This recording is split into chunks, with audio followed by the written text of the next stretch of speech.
Hello guys, nagbabalik tayo dito kay Infinix para sa latest update natin ngayong June 23, 2025. Ito guys, so sa mga nagtatanong nga pala guys ng mga mode of payments dito kay Infinix, andito po yung kanilang mga, meron din po sila dito mga financing, pwedeng home credit at yung mga Skyra financing. Then meron din tayo dito mga, yan, gusto natin ng Palawan Pay, meron din. At syempre guys, yan ang mga mode of payments natin dito kay Infinix. At para po sa latest update natin guys, ito yung update natin sa kanilang mga Note 50 series na may 4 na variants, may tatlong 4G at may isa pong 5G. At syempre guys, ang kanilang new model, ang kanilang pong Infinix GT30 Pro, 5G din. Yan, ang dumating po sa kanila guys dito yung may dalawang variants, isang 256 at ang isa po ay 512GB. So alamin po natin yung mga bago dyan. Tapos guys, ito, unahin na natin ang kanilang latest model, ang kanilang GT30 Pro. Ayan, para po sa ating latest update. Ito guys, ang makukuha nating preview. Ito po yung nakabundle sa kanya, ang kanilang mag-charge na cooler. Pero guys, ang maganda dito, wireless na rin po yan. Pwede po yung mag-charge wireless eh. Kailangan lang po nakasaksak po yan. So may cooler na siya, tapos magcha-charge na rin po yung phone pag nakadikit po dito sa kanyang mag case. So ito yung preview na mag case. Ito guys, para po sa mga variants po ng kanilang GT30 Pro. Ito po yung merong tinatawag nila na all day 120 FPS system. So pagdating kasi guys sa mga game nito, naka 120 yan. So naka ultra kaya niya. Tapos guys, ito ay pagdating sa processor, itong si GT30 Pro 5G ay ginamitan po ng MediaTek Dimensity A350. Tapos pagdating sa refresh rate, ito ay naka 144 po yung kanyang screen na refresh rate. Guys, tingnan niyo yung design niya. So, may kahawig, di ba? Tapos meron na rin siyang trigger button. Ayan po sa gilid. So meron siyang trigger button. Ito guys, maganda dito, hindi lang basta pang game to yung kanyang screen guys, maganda dito. Ang taas ng nito, resolution, naka 1.5K resolution para sa kanyang gaming display at 144Hz nga po yung kanyang AMOLED display.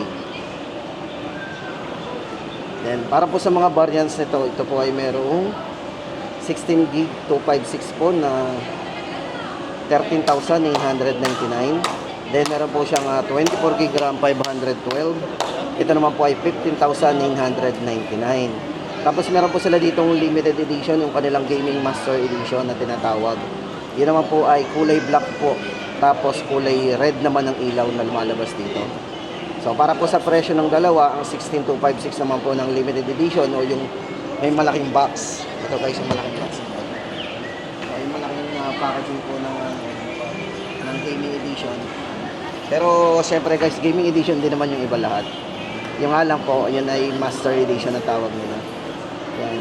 16256 po noon ay 14,999. Then sa 512 naman po ay 16,999.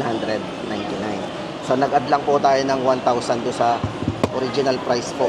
Pagka gaming master edition po ang kukunin natin. Siyempre guys, ang ganda na makukuha natin preview dito. Tapos ang isa pa guys maganda dito kay GT30 Pro. Ito po ay naka na rin, wireless charging capable na rin. So pwede na po tayo mag-share ng battery through wireless at pwede rin sa wire. Naka wide angle na rin po yan, meron siyang wide angle. Diba? Sa video, napaka-stable ng video nito. Hindi lang gaming phone. Stable video, pwede. Try natin Naka 4K pa. Naka 4K resolution ang kanyang video. Stabilize. So, pwede pang vlog yan. Hindi lang pang game. So, ayan guys ang ating update sa mga presyo ng kanilang GT30 Pro. Tapos guys, ito, kumustahin naman natin ang kanilang Hot 50 Pro Plus. So, ito po, 4G naman po ito. So guys, kung naghahanap tayo ng pinakamanipes na phone, magaan, gusto natin magaan, manipes, ito po ang kanilang Hot 50 Pro Plus. Ito po yung tinatawag nilang world's slimmest phone. Naka JBL sound na rin yan. Tapos guys, itong hawak natin, merong 16GB RAM, 256GB internal storage na rin. 120 Hz po para sa kanyang screen, refresh rate, 5,000 mAh battery, naka 33 watts, fast charge na rin. Yan. Helio G100 po ang kanyang chipset. Yan. Para po sa presyo guys nito, 8,699. World's slimmest phone. Kasi guys, ang size po ng nipis nito ay 6.8 mm. Kung naninipisan na po tayo sa 7 mm, ito po ay 6.8. Yan. 8,699. Hot 50 Pro Plus. Tapos guys, punta naman tayo sa kanilang Note 50 series. Andito po yung kanilang Note 50 series guys. Meron po tayong Note 50 na 8,999. At meron din po tayong Note 50 Pro na dalawang klase o dalawang variant. At ang 5G po nila, Note 50 Pro Plus 5G. Ito guys, punta muna tayo sa kanilang Note 50 Pro. Ito guys, for Note 50 Pro, syempre guys, para po sa kanyang framing, lahat po guys ng Note 50 is naka metal frame. Unang-una po dito yung kanyang metal frame, yung design niya. Tapos guys, syempre ito ay meron na rin sa mga nagtatanong nga pala guys, pagdating daw po doon sa camera, nakakapag-erase na rin po ito. Meron na rin po itong AI eraser. So yan.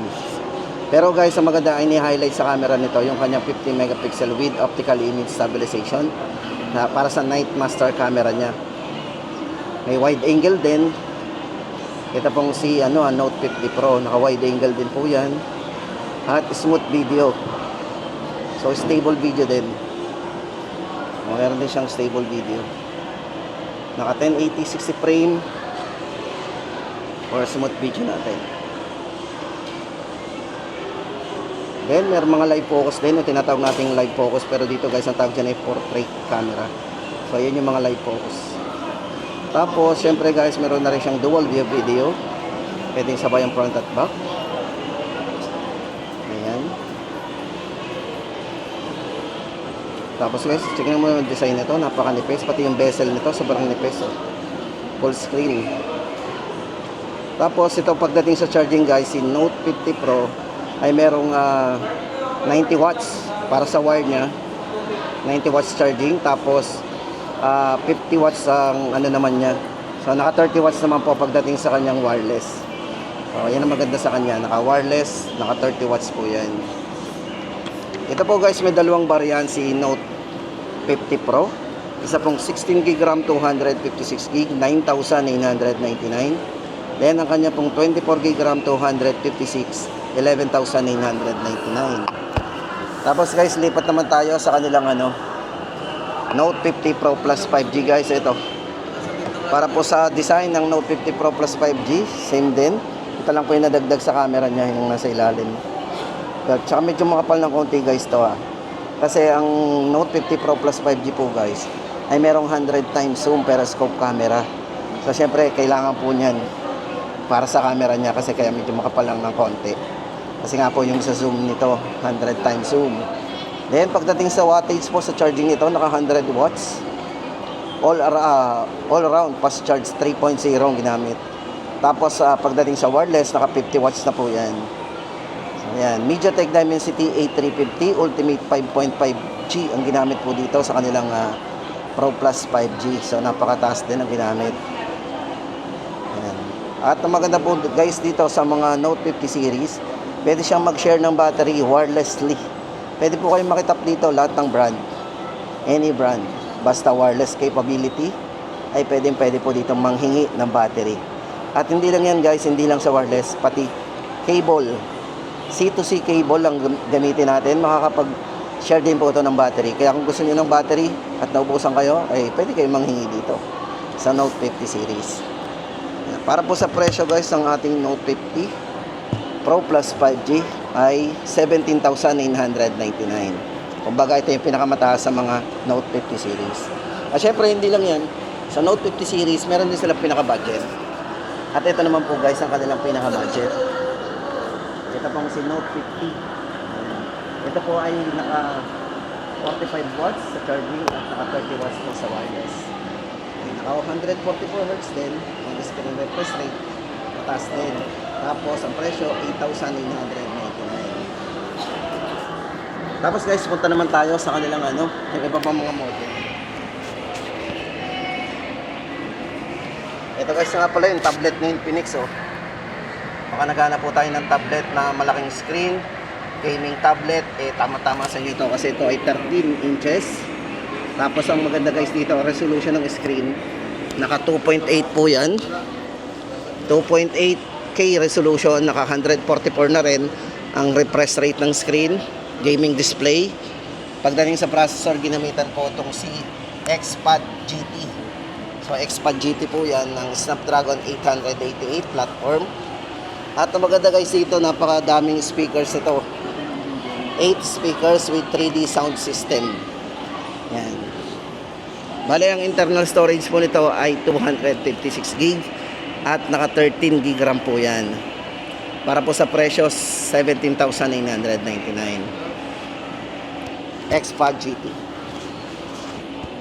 Tapos guys, hindi lang yan. Andito naman yung mga budget nila.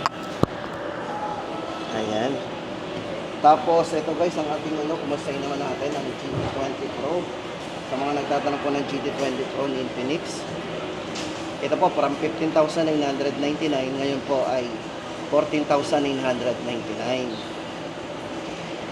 Guys, sa mga nagtatanong po ng presyo nito, ito na po yung latest update natin. Official gaming phone din po ito. Ayan. Ito po guys is naka 254 GB RAM, 256 na.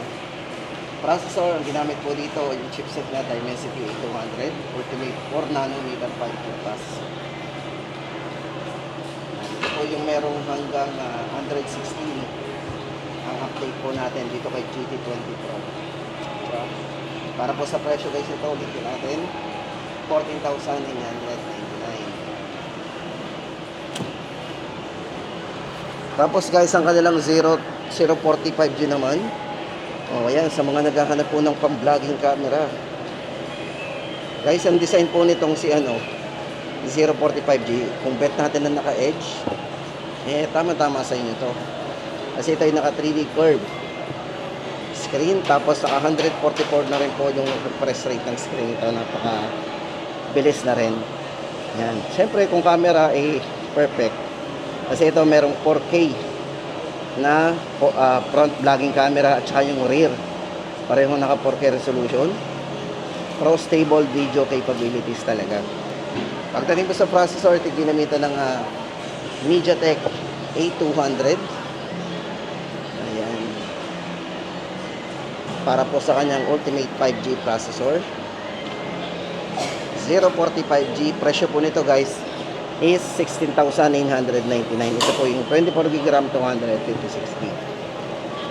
Tapos ang kanilang Hot 50 naman, ito sa mga nagtatanong po ng presyo ng Hot 50, ito po yung naka 16 GB RAM, 256 GB.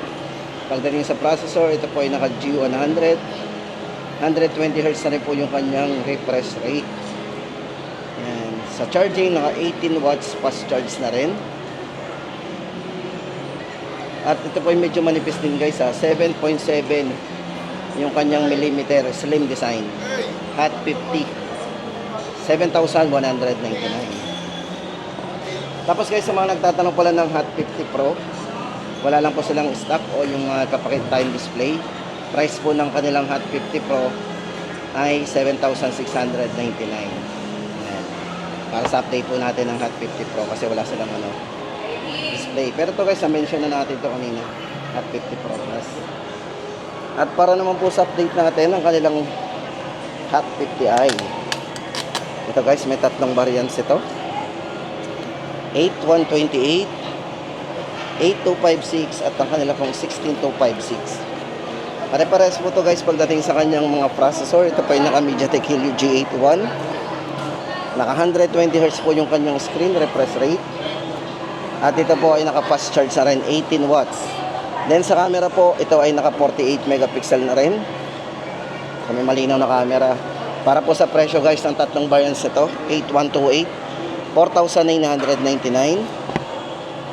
8256, ito po ay 5,699. At ang kanila pong 16 GB RAM 256 ay 6,299. Yan. Siyempre guys, hindi lang yan. Nandito rin ang kanilang pinaka-budget phone. Smart 9. Siyempre guys, naghahanap pa tayo ng pinakamura. Good news kasi ang kanilang Smart 9, ang kanilang pong 64GB ay naka-sale. From 3,699 ngayon po ay 3,299. Ang laki po ng binaba. Tapos ang kanilang 128 po ngayon po ay ano na lang, 3,999. Sa mga gusto mag-avail po nito, tama-tama, ito na po yung oras. 3,299 guys. 64GB. Ang 128 po nito, 3,999. At yan na guys, ang ating pinaka-latest update dito kay Infinix ngayong June 23, 2025.